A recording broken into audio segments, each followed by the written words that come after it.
8절 말씀해 보니까 내 육신에 선한 것이 거하지 않은 줄을 아노라. 원하는 건 있으나 선을 행하는 것은 없노라 그랬어요. 오늘은 이제 죄에 대해서 조금 생각을 해봅니다. 이 죄라는 얘기를 잘못 이해하면 이게 참 어려운 문제입니다. 죄라는 문제를 우리가 논하기에는 참 어려운 문제인데 자칫하면은 속어로 똥 묻은 개가 겨 묻은 개 나무로는 격이 될 수밖에 없는 것이 바로 이 죄라는 문제를 우리가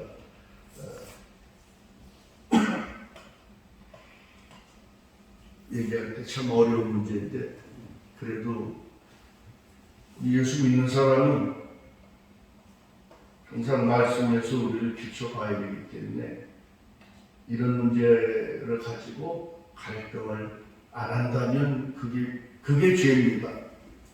갈등을 하지 않는 것 자체가 죄이기 때문에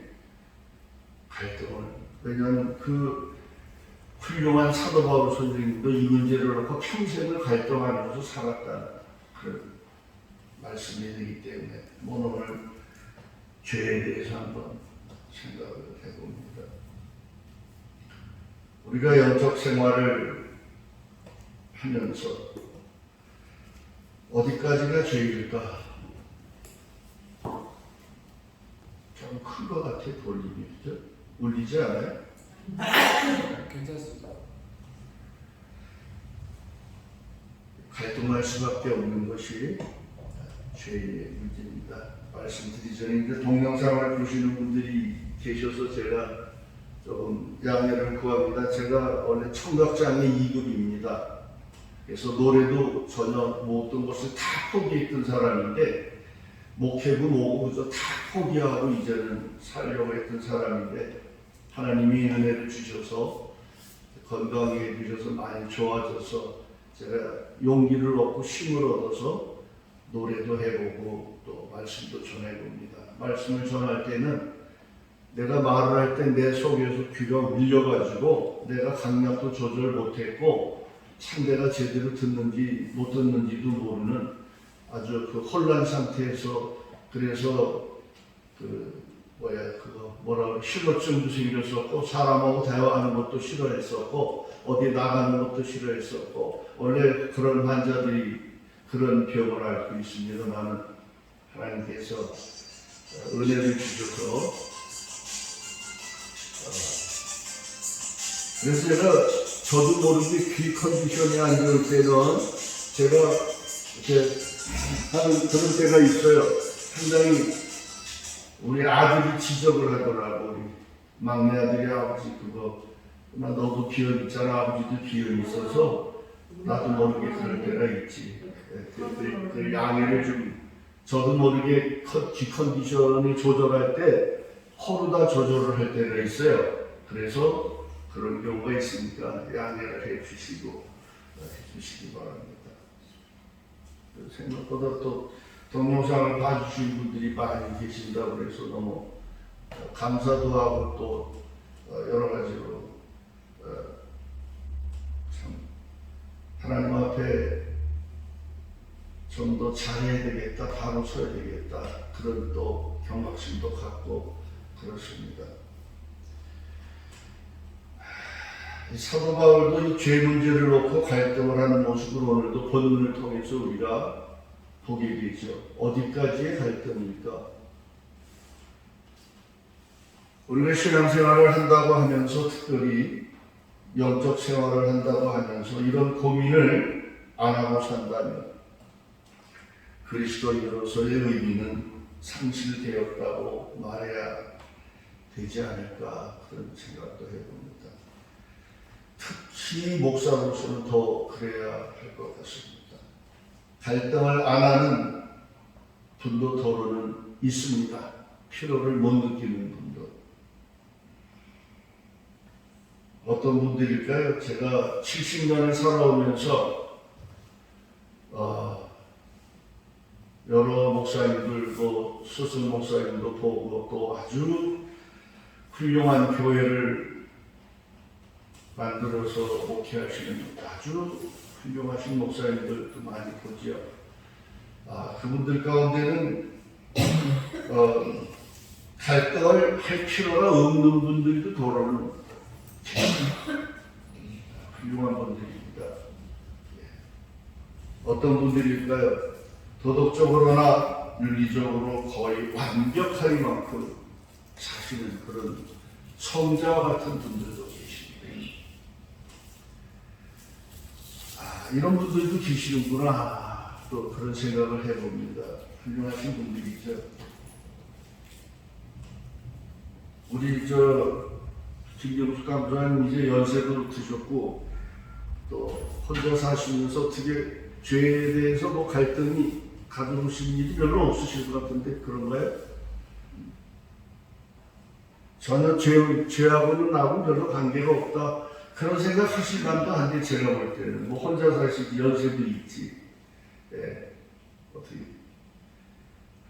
자문자답을 좀 이렇게 해볼 만한 일들인 것 같아요. 과연 나는 죄 문제에 대해서 별로 관계없이 하나님의 은혜만 받고 살 수 있을까? 그런 분도 더러 계신 것 같아요, 제가 볼 때. 아주 큰 교회를 하시는 이제 돌아가신 분이긴 한데 너무나도 완벽하게 하시더라고요. 별로 고민도 없으실 것 같아요. 하나님 앞에 본인의 죄에 대해서는 별로 갈등할 필요가 없는 그런 분도 계신 것 같다고 제가 생각이 돼요.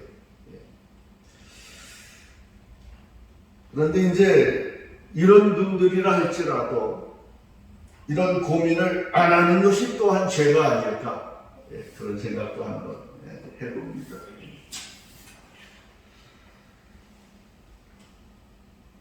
그래서 잘못하면 똥무등개가 겨우등개나 오르는 격이 될 수도 있다는 거죠. 쉬운 문제가 아니죠. 사도 바울도 갈등을 하고 살았으니까. 참 훌륭한 분들이신 거는 맞습니다. 성자와 같이 살아가신 분들 흠도 없이 계시죠. 근데 이제 제가 이런 분들에게서 나오는 실수를 한번 이렇게 봤는데, 이게 뭐냐면 자신의 완벽성으로 인해서 상대방의 죄성에 대해서 하나님의 은혜에 대해서 정리가 잘 안 된다라는 것을 또 생각을 하게 되더라고요. 당신은 너무나도 완벽하기 때문에 누가 죄진 모습을 드러나면 용서를 할 줄 몰라. 그냥 왜 죄를 졌냐. 정죄하는 스타일의 그 아주 훌륭한 분들이에요. 당신은 죄를 안 졌기 때문에. 그러면 뭐예요? 죄가 많은 곳에 은혜가 없죠?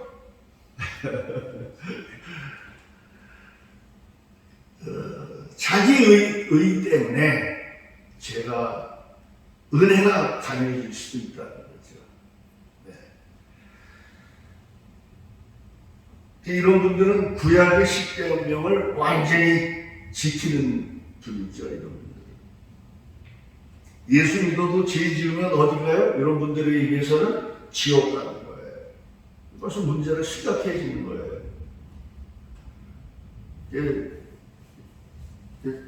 그분들의 그 메시지를 들어본 결과 그렇더라고요. 예수 믿으면 복 받고, 죄 지으면 복 대신 따로 뭐 받고, 또 지옥 가. 이렇게 루트가 그렇게 형성되더라고요.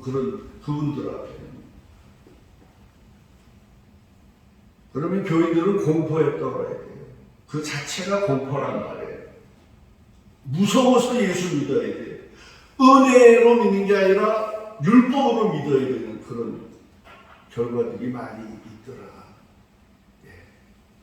장단점이 있는 건데, 깨달은 대로 믿으시는 거기 때문에, 깨달은 대로 전달하시는 거기 때문에, 전하시는 거기 때문에 그건 탓할 필요는 없어요. 그런데 우리가 이 죄 문제를 생각해 볼 때에는 그런 문제로 연결이 될 수 있다는 거죠.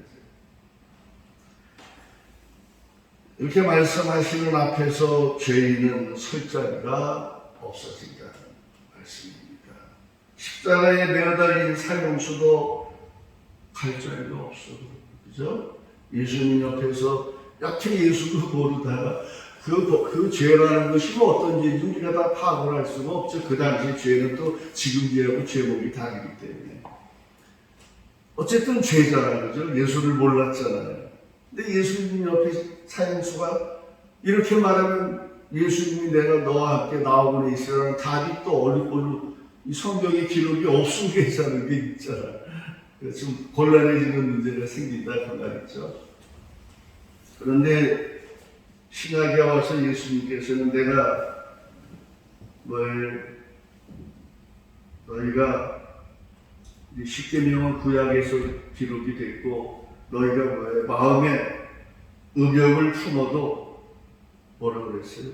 죄라고 그랬어요. 우리 김영숙 강사는 뭐 음욕을 품을 일이 없었을 텐데 어떻게 있었나요? 이 말씀에 걸릴까 안 걸릴까?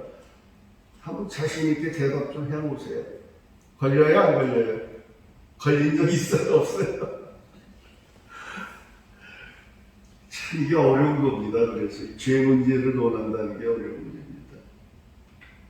사도 바울이 구약의 십계명을 모를 리가 없잖아요. 그죠? 물론 사도 바울 때에는 신약 성경이 기록은 이렇게 돼 있지 않고 글로다가 양피지로다가 전달이 되고 그랬을 때이긴 했습니다. 왜 그런 죄에 대하여 갈등하고 사도 바울이 고민을 했을까? 23절에 본문 23절에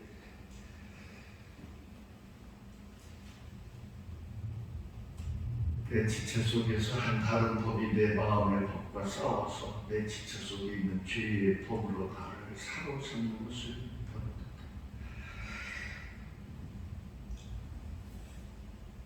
율법도 제대로 못 지켰는지 사도 바울이 엉망진창으로 살았는지 왜 이런 고민을 했을까?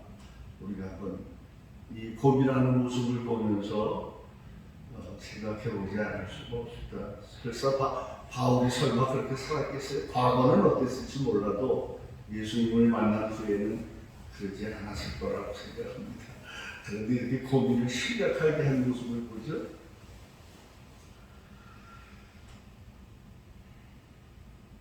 사도 바울이 고민한 고민이 내 지체 속에 한 다른 법이 죄의 법으로 나를 사로잡는도다.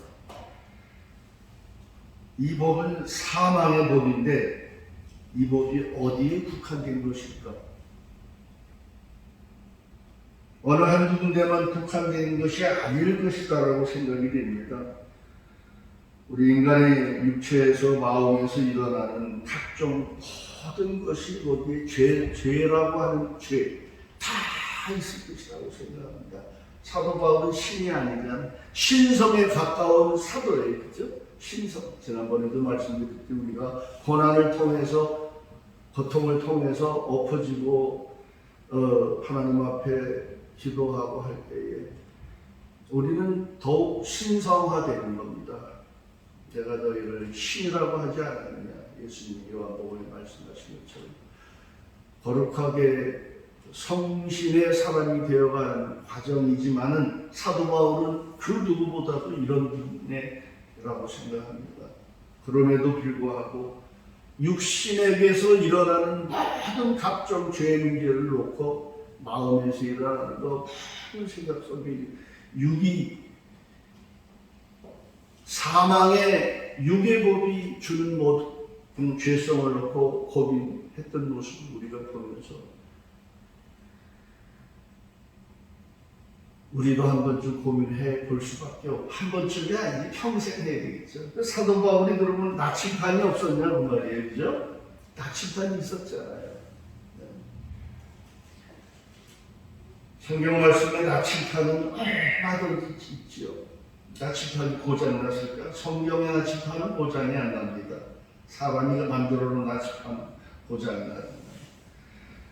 구약의 대표적으로 십계명 안에 나침판이 있죠. 또한 모세 오경을 통해서 또 선악과의 법이 있죠. 속아서 따먹는 범죄를 비롯해서 가인과 아벨의 잘못된 그런 나침판이 있죠. 제사를 통하여 가인이 잘못 드리고 숨어 다니는 그런 가인의 사건, 제사장들이 지성소에 들어갈 때 자칫 잘못하면 죽잖아요. 그런 나침판들은 얼마든지 있습니다. 레위기를 통해서 모든 그런 것들이 또 나타나고,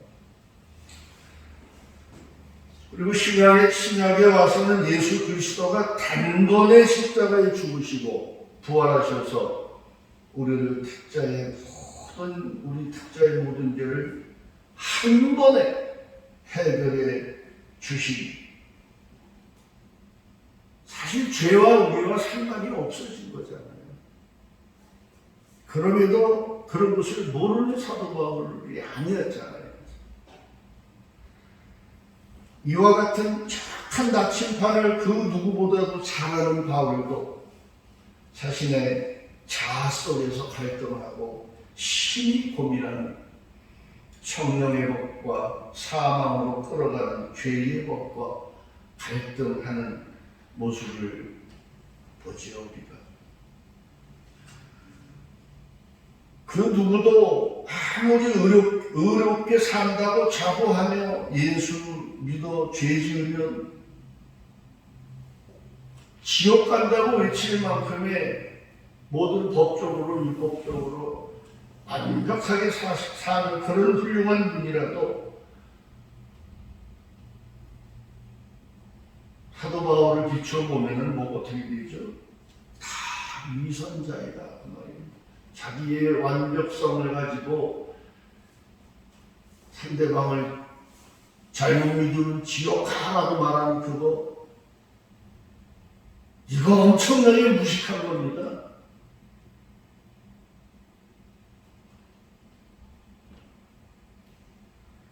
자신의 의가 드러나지면서 성경 해석이 자기의 의에 가리워져서 의로워져야만 천국 간다라는 이런 상황으로 이거 대단히 심각한 문제로 가는 겁니다.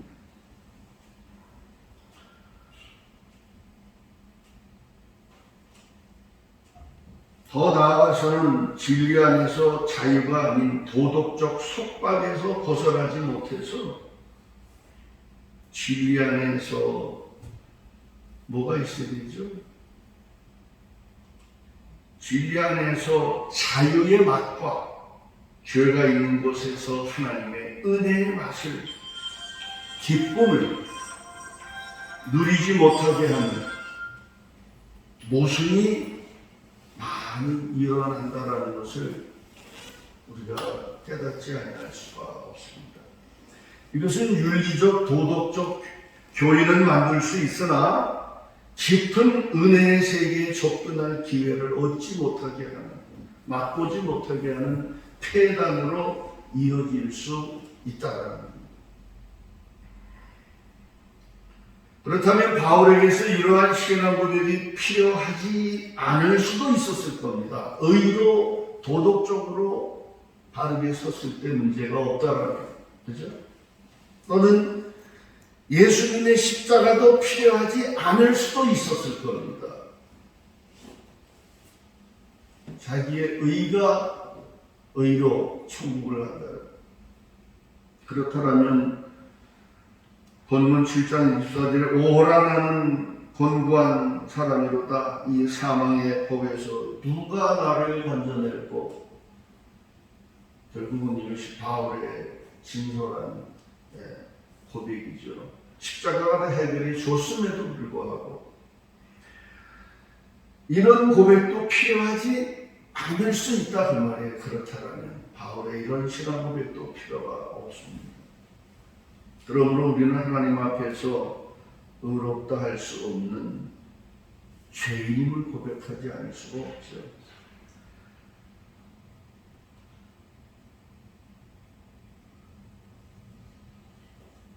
그런데 예수님의 십자가의 공로 때문에 다 그럼에도 불구하고 우리는 의인이 된 것입니다. 내가 도덕적으로 윤리적으로 깨끗하다고 해서 의롭지 않습니다. 그렇게 되면, 그렇게 될 수만 있다면 성경의 말씀이, 성경 말씀이 윤리와 도덕책 수준에서 머무를 수도 있지요. 성경 외에 모든 불경이니 무슨 경들이 다 도덕책 아닙니까? 윤리적이고 도덕책이죠. 우리 성경도 거기에 준하지 않다. 그러면 이 문제가 심각해지는 겁니다. 우리는 종교인이 되는 거지 살아계신 그리스도 안에서 그리스도인이 될 수 없다라고 말이죠. 부활하신 종교와 상관이 없어지죠. 우리는 종교인이 되지 말고 그리스도인이 되어야 되겠죠. 그래서 깊은 은혜의 강으로 가는 길이 차단될 우려도 있습니다. 죄를 지어도 된다고, 그렇다고 정형하는 말로 혹시 오해하시면 안 되겠습니다. 우리가 마음대로 안 돼서 짓는 어떠한 죄가 있을지라도 예수 그리스도 십자가 앞에서 고민도 하고 갈등할 수밖에 없어야 되는 이것이 바울의 갈등이고, 우리의 갈등이 될 때에 우리의 연약함을 다 미리하신 주님이 율법으로도 안 되고 무엇으로도 안 되니까 2000년 전에 하나님이 이 땅에 내려오셔서 이미 다 사하셨잖아요. 그죠? 단번에 다 해결해 주셨잖아요. 일단 그것이 가장 우리에게 이 기독교의 핵심 포인트 아니겠습니까? 이것을 우리가 이제 깨닫고 죄의 문제를 우리가 갈등하고 고민해야 되지 않겠느냐.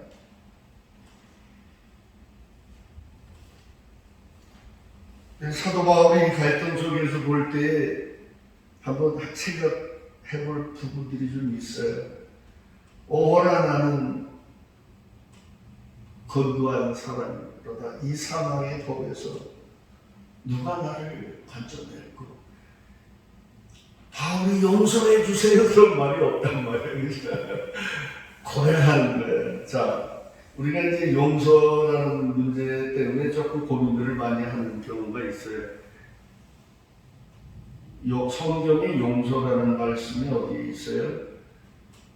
베드로가 바울에게 물었죠. 마태복음 18장 19절 20절에 보면 용서에 대해서 나와요. 그죠? 사람이 7번씩 죄를 범하면 용서를 어떻게 7번 다 해야 됩니까? 그랬잖아요. 그러니까 예수님이 뭐라고 그랬어요? 7번씩 70번이라도 용서하라 그랬죠. 용서는 끝이 없다는 뜻이에요. 계산이 안 되잖아요.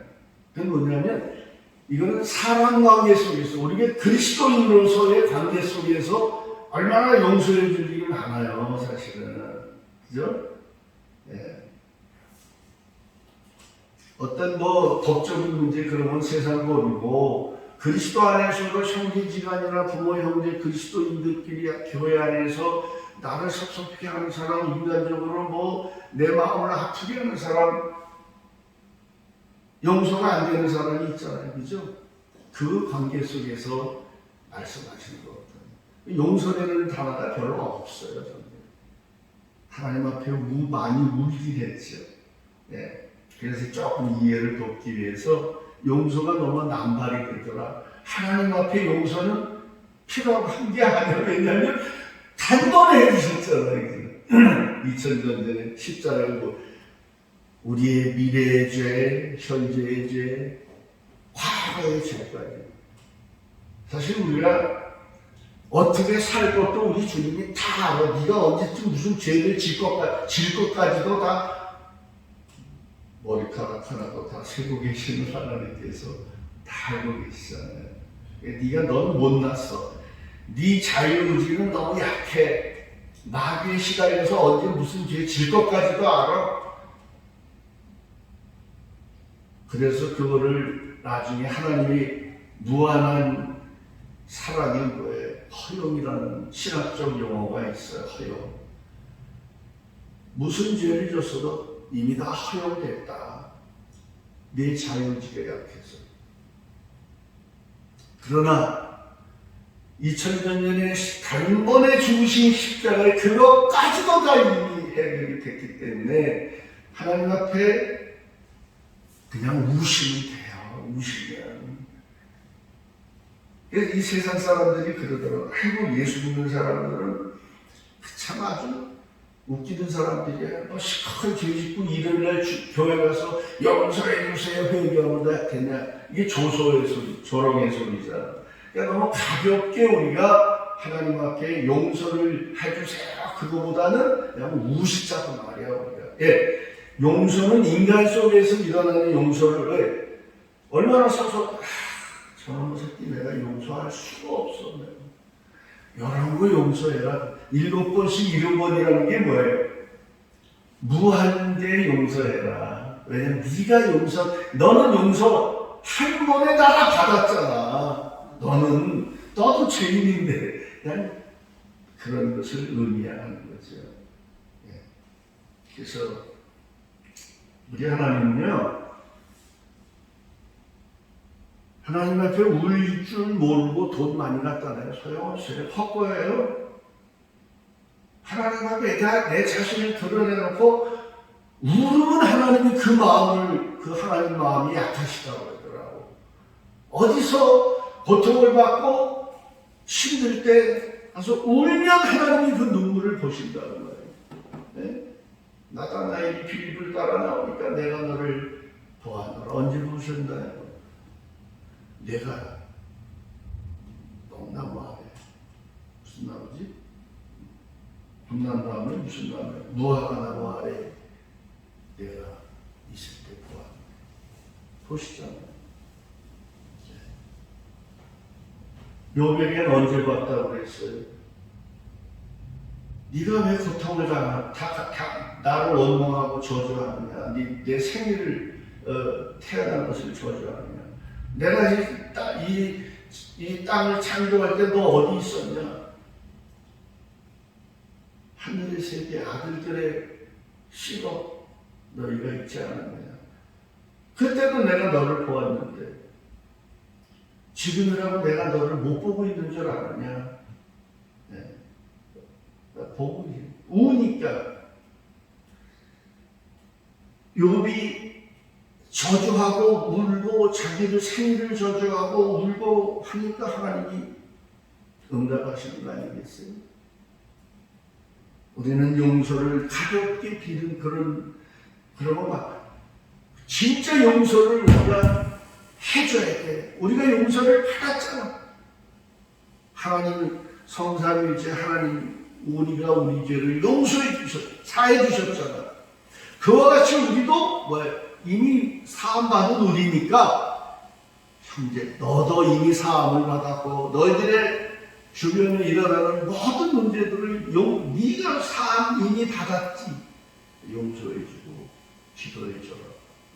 그런 존재로 살았으면 좋겠습니다. 그런데요, 내가 오늘 말씀드리려고 하는 포인트는 이게 아니고 하나님이 들으시지 않는 기도도 있다라는 거예요. 울어도 울면 듣는데 울지도 않으면서 기도하는 기도, 드리는 예배도 있고 많은 헌금도 갖다 드리고 그런 일들이 많아요. 하나님이 안 받는 게 있다는 말이에요. 하나님. 교회 크게 만들어 놓고 성전 하면서 멋있게 예배드리면서 바벨탑을처럼 교회를 크게 짓고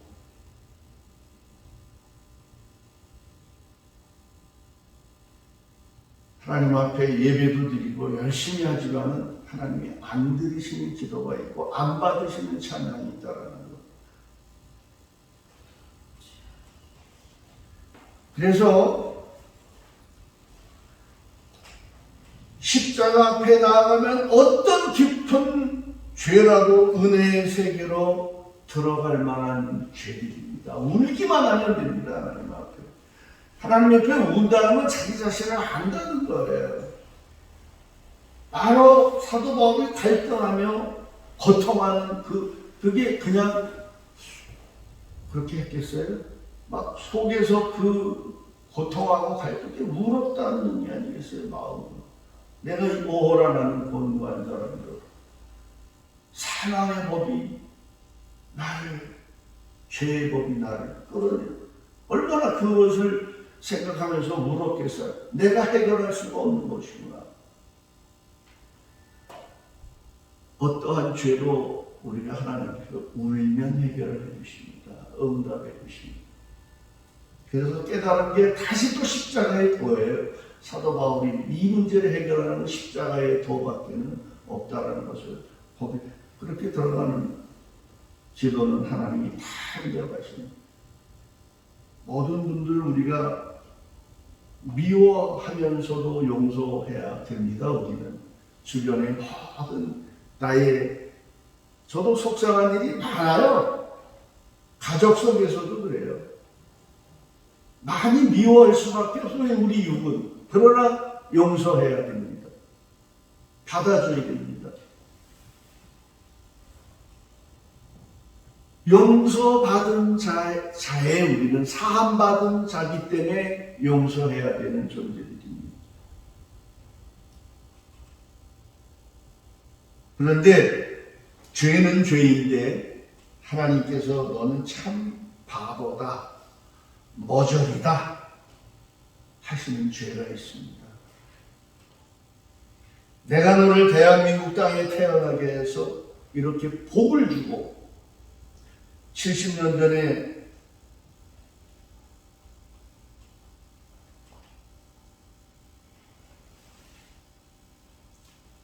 (6.25) 전쟁 속에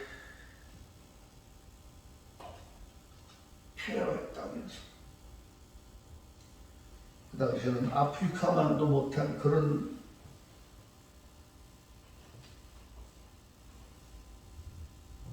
땅에서 최초 선교사들을 보내주시고 지금은 세계 10위권이라고 하는 기적 같은 나라로 만들어 주셨잖아요. 우리가 부정할 수 있어요?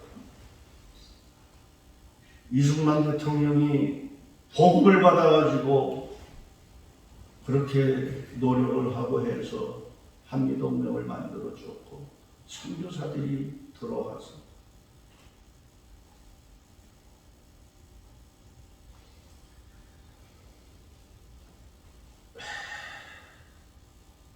이제 그동안 우리는 세계 선교사 파송 2위국이었어요. 미국 다음에.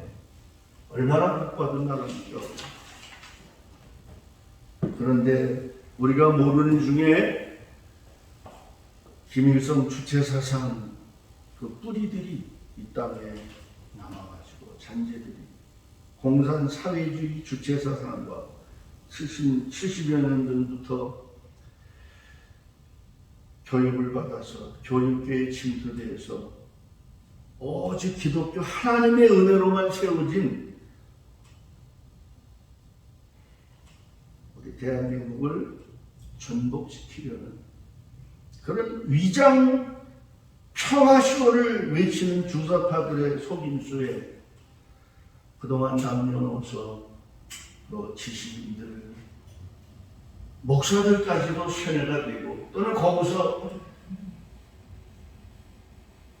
파송된 주석한 목사들도 조금 많아져서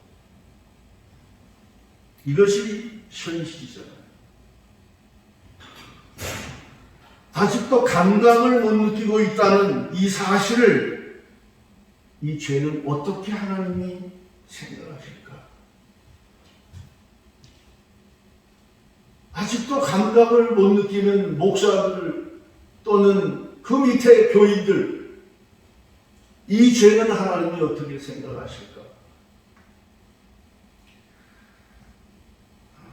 저는 사회주의를 잘 압니다. 그 속에서 교회들이 불타는 모습을 직접 제 눈으로 봤습니다. 사회주의 속에서 인권이 없는 것을 저는 눈으로 많이 목격하면서 보았습니다.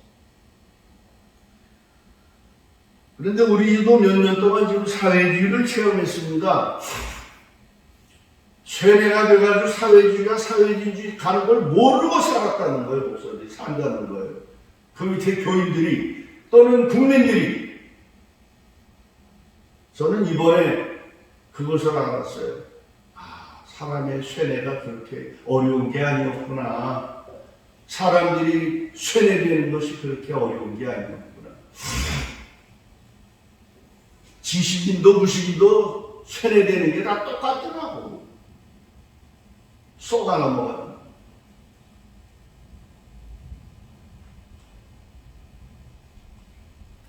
온 국민들이 쇠뇌가 돼서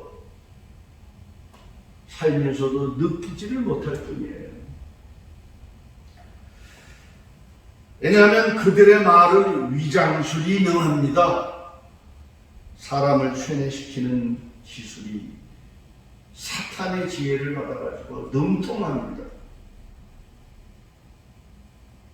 그래서 쇠뇌가 되는데 쇠뇌가 되려면 느끼지를 못하더라고요.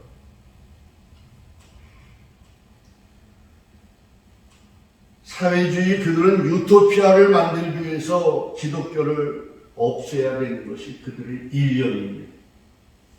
그래서 하나님의 말씀보다 더 흥분되는 용어를 써서 반복 쇠뇌를 시킵니까? 그래서 이번에도 코로나를 핑계로 교회만을 유독히 단속했다는, 심지어는 웃기는 얘기지만 성경책에는 바이러스가 다른 책보다 더 많이 붙어있대. 교회 안에 있는 성경책에는. 그래서 만지면 안 된다라는 유언비어까지 만들어내요.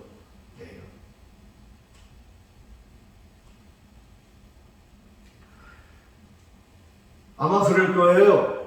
전 세계에서 코로나가 일어나는 상황이니까 당연한 것이었다고.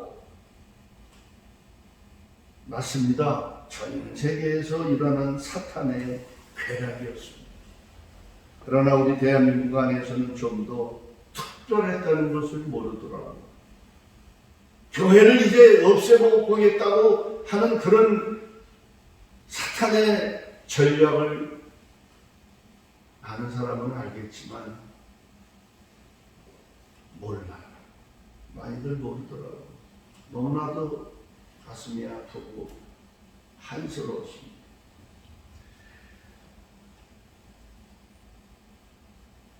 이렇게 70년 동안 하나님의 은혜로 복을 누린 대표적으로 누가 누렸죠? 목사님들이 복을 많이 누렸죠? 70년 동안. 교회를 크게 잘 만들고 헌금도 많이 나오게끔 해서, 물론 부정적으로 놔두게 보는 게 아닙니다.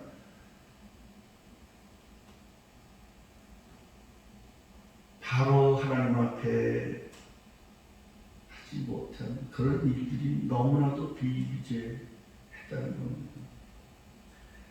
예배도 잘 드리고 세상의 잣대를 볼 때는 크게 성공한 목사님들, 또 크게 만들어진 교회들, 얼마나 예배를 멋있게 드립니까? 할 거 다 하면서 또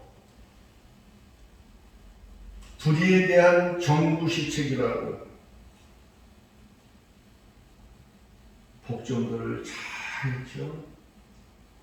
불의가 뭔지, 의가 뭔지, 하나님의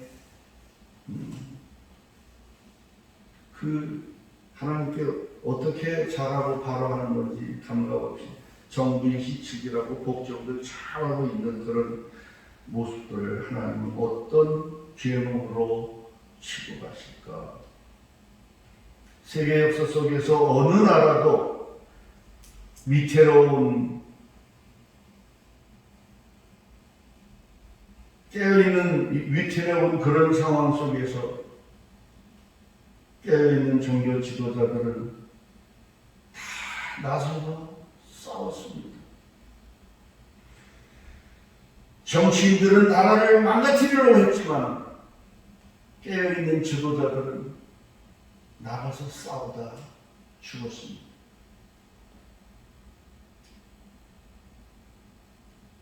제대로 안 죽은 사람 있습니까? 마틴 루터부터 시작해서 많죠? 독일의 누구예요? 죽은 사람? 목사.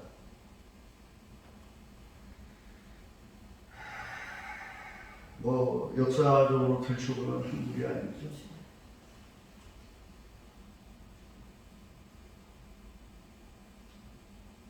바로 이스라엘 역사 속에서도 백성들이 죄를 짓고 할 때 나라가 망해가려고 할 때 진정한 선지자들과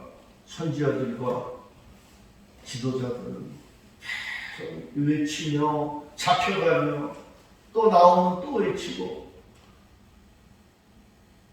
예레미야나 다 그런 선지자들 아니었습니까?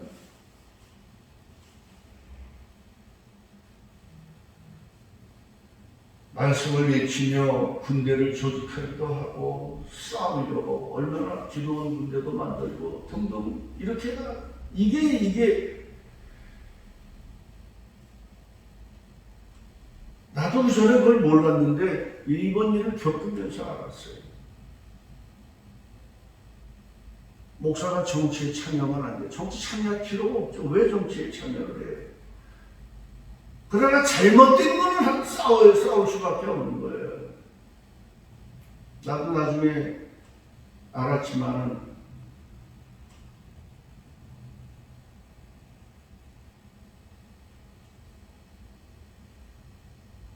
일본 사람들이 목사들이 참여하지 못하게 법으로 만들어 놓은 게 목사는 정치에 참여하지 말라라고 해놓은 거랍니다.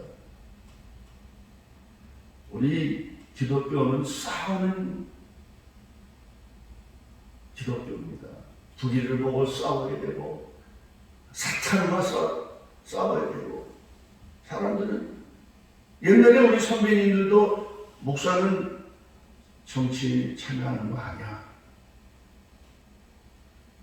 근데 진정한 정치인들은 목사님들이었어. 그러니까 정치 얘기를 하자는 게 아니에요. 우리가 이런 죄를 하나님 앞에 짓고 있는 문제를 어떻게 해야 되냐. 이번에 우리나라에도 함께 싸우신 분들이 계시죠. 돌아가신 분도 계시고 감옥 가신 분도 계시고 고난을 많이 받으신 분들이 지금도 계시죠. 교회들.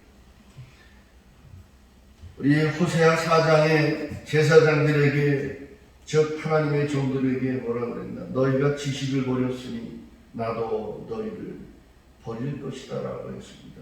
그러면서 깨닫지 못하는 백성은 망한다 그랬어요. 지금 너무 하나님의 복을 많이 받아서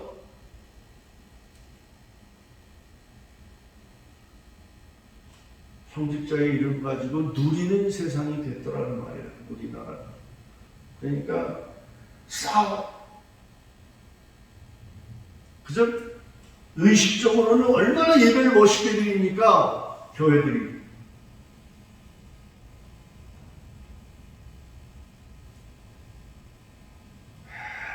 죄 아니겠습니까? 그것이 하나님이 받으실 줄 알고 있잖아요. 이렇게 어두움의 영에서 깨어나지 못하고 불의가 뭔지 하나님의 의가 뭔지 분별하지 못하는 이 배신의 죄를 내 배에 부르니까 내가 편안하니까 깨어나지 못하고 거기에 안주하고 있는 이 배신의 죄는 하나님이 어떻게 생각하실까? 하나님 앞에 나아갈 때 사함받지 못하는 죄는 없잖아요.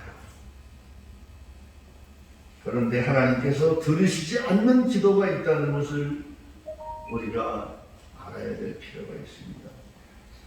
우리 이사야서 1장 한번 읽고 제가 마치도록 하겠습니다. 이사야서 1장 제가 읽겠습니다. 부분적으로 읽겠습니다. 다 읽으면 길으니까 1절에 보니까 유다 왕 우시야와 요답과 아하스라와 히스기야 시대에 아모스의 아들 이사야가 유다와 예루살렘에 관하여 본 계시라. 9절에 봅니다. 만군의 여호와께서 우리를 위하여 생존자를 조금 남겨두지 아니하셨더라면 우리가 소돔과 고모라와 같았을 것이다. 설명하는 시간이 아니니까 이해하신 거랍니다. 너희 소돔에 관한더라 여호와의 말씀을 들을지어다. 너희 고모라의 백성아 우리 하나님의 법에 귀를 기울일지어다. 여호와께서 말씀하시되 너희가 무수한 재물이 내게 무슨 유익하냐. 재물 많이 가지고 오잖아요.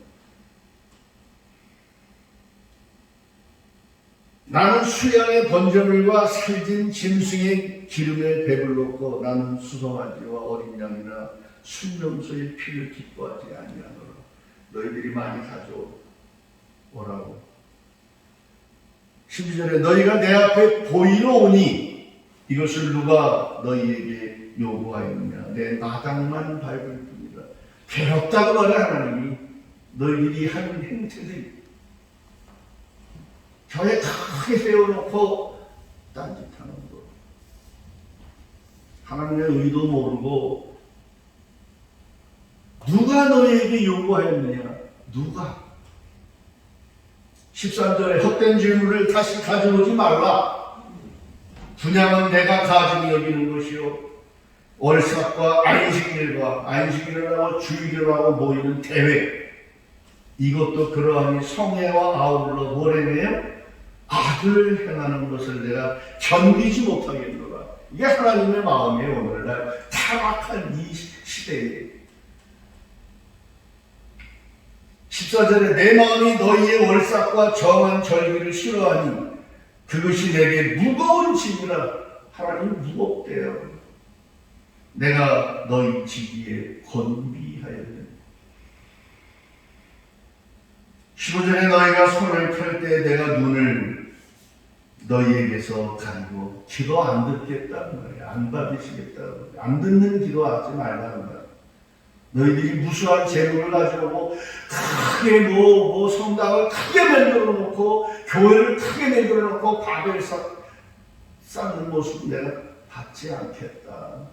그리고 딴짓하잖아요.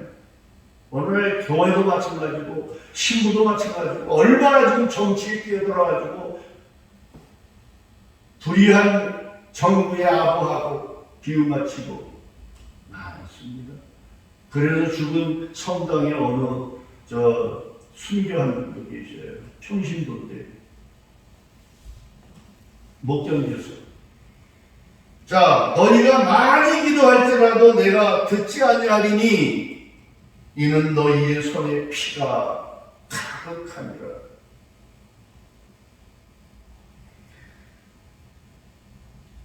너희는 스스로 찢으며 스스로 깨끗하게 하며 내 목전에서 너희 악한 행실을 버리며 행악을 그치고 17절에 선행을 배우며 정의를 구하며 학대받는 자를 도와주며 이게 교회에서 할 일이에요. 복음을 위해서. 고아를 위하여 신원하며 과부를 위하여 변호하라 하셨느니라. 이게 하나님이 원하시는 것도 이 땅에. 그래서 하나님의 나라를 확장해란 말이야. 예수님도 가난한 자들에게 찾아다니셨지 부자에게 찾아다니지 않았어요. 주님이 정치하시지 않았단 말이에요. 복음을 전하셨죠. 제자들은 깨닫지 못하고 주님이 이제 메시아로 등급을 하면은 출세하지 않을까 깨어나지 못했을 때 그거 바라고 따라다녔잖아요. 그런 교회가 아니란 말이에요. 그런 주님이 아니죠. 과거를 위하여 변화하라. 여호와께서 말씀하시되 오라 우리가 서로 변론하자. 한번 얘기해보자. 너희들이 하는 짓이 이게 지금 제대로 되고 있는 거냐? 그러면서 결론을 말씀하시되 너희 죄가 주홍같이 붉을지라도 하나님은 용서할 수 있다 그 말이에요. 근데 그런 죄를 짓는 가운데 너희들이 아무리 내 앞에 잘하도 내 마당만 막는다. 지저분하게 만든다. 나와 18절에 서로 여호와께서 말씀하시되 오라 우리가 서로 변론하자. 한번 얘기해보자. 너희들의 행태가 바른 것이. 그러면서 뭐라 그래? 너희 죄가 주홍 같을지라도 눈과 같이 씌어질 것이요 진홍같이 붉을지라도 양털같이 희게 되리라. 하나님 앞에 깨닫고 울면 해결된다. 너희가 즐겨 순종하면 땅의 아름다운 소산을 먹을 것이요 너희가 거절하여 배반하면 칼에 삼켜지리라. 삼켜졌죠. 너무나 복을 누리고 하나님의 뜻보다는 누리다 보니까 그만 그게 뭐예요? 불순종했잖아요. 형식만 가지고 있었지 진정한 기독교가 아니었단 말이에요. 그러니까 그럼 어떻게 돼요? 칼에 삼켜지리라. 그래서 우리나라가 이런 고통을 당하는 겁니다. 하나님의 은혜도 모르고 먹고 누리고 누리는데 이 성직자들이나 이런 타락해가지고 이런 모습을 그러면 뭐예요? 칼에 삼켜지리라. 좀 더 이제 제가 심한 생각도 했었는데 아예 다 망가져가지고 우리나라가 완전히 초토화돼가지고 회개 운동이 일어날 때 하나님이 구원해 주시면 더 좋을 뻔했다라는 그런 생각고요. 우리는 전쟁 후에 어려운 시절을 다 겪었잖아요. 고통을. 젊은 애들은 못 견뎌요. 그 고통 속에 갔을 때 하나님이 구원해 주시면 더 좋을 뻔도 했었다. 그런 생각도 한 번쯤 해봤다는 거예요. 자, 56장, 이사야 56장 한번 읽고 마치겠습니다. 9절부터 10절. 이스라엘의 파수꾼들은 맹인이요 다 무지하며 벙어리 개들이라. 파수꾼이잖아요. 우리 성직자들은 파수꾼이에요. 사탄과 싸우고 교인들을 양을 하나님 앞으로 인도하는 목사입니다. 파수꾼이에요. 이스라엘의 파수꾼들은 뭐예요? 맹인이라고 그랬어요. 타락했기 때문에. 다 무지하여 벙어리 개들이라. 왜 벙어리 개라고 그랬어요? 할 말도 못하고 불의에 비유 맞추고 잘 맞춰야 우리 교회가 편안하게 예배드릴 수 있어. 그러니까 하려는 대로 잘 따라서 해. 말도 제대로 못하는 벙어리 개라고 그랬어요. 그건 제 말이 아닙니다. 저에게 혹시 감정이 있으면 안 돼요. 하나님의 말씀입니다. 짓지 못하며 다 꿈꾸는 자요. 허황된 꿈만 꿔. 더 유토피아를 만들어야 되겠다. 누워있는 자들이요 잠자기를 좋아하는 자들이니. 11절에 이 개들은 뭐예요? 이 개들이야. 말씀이 그래. 하나님 말씀이 제가 만든 말이 아니에요. 이 개들은 탐욕이 심하여 족한 줄을 알지 못해. 알지 못하는 자들이요 그들은 멀지각한 목자들이라 다 제 길로 돌아가며 사람마다 자기 이익만 추구하며 오라 오라 내가 포도주를 가져오리라. 우리가 독주를 찬떡 마시자. 내일도 오늘같이 크게 넘치리라 하였느니라. 이것이 오늘날 타락한 기독교의 전 세계 기독교 지도자들이요 복받았다는 교인들의 모습을 하나님이 오늘 말씀해 주고 있지 않습니까? 저는 욕하고 싶지 않아요. 제가 하는 말이 아니에요. 이것을 들어서 벙어리 개들이요 짖지 못하는 벙어리 개라 다 잠자는 거죠. 이렇게 하나님이 이렇게 말씀하셔요. 그래도 우리 변론하자. 너희 죄가 주홍 같을지라도 눈과 같이 휘어질 것이요 진홍같이 붉을지라도 양털같이 희게 되리라. 오라는 말이야. 돌아오라는 말이죠. 네.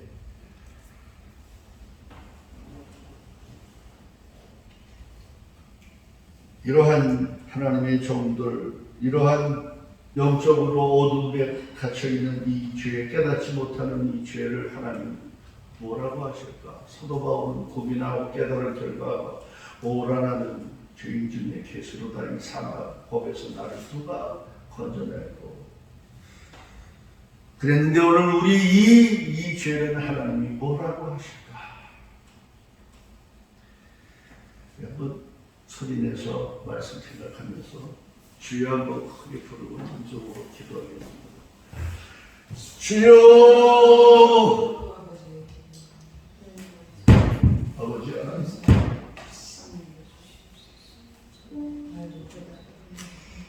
이렇게 살아가는 우리의 모습들을 하나님이 보시면서 얼마나 우리 하나님이 애태우시고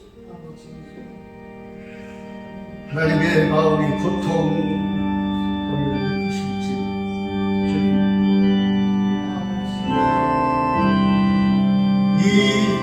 이런 모습들을 주님 불쌍히 여겨주시기를 간절히 구합니다. 그리고 자비와 긍휼을 베푸시고 은혜를 내려주시기를 원합니다. 깨닫게 해주셔서 주님 앞에 바로 선 저희들이 될 수 있도록 아버지 하나님 불쌍히 여겨주시옵소서.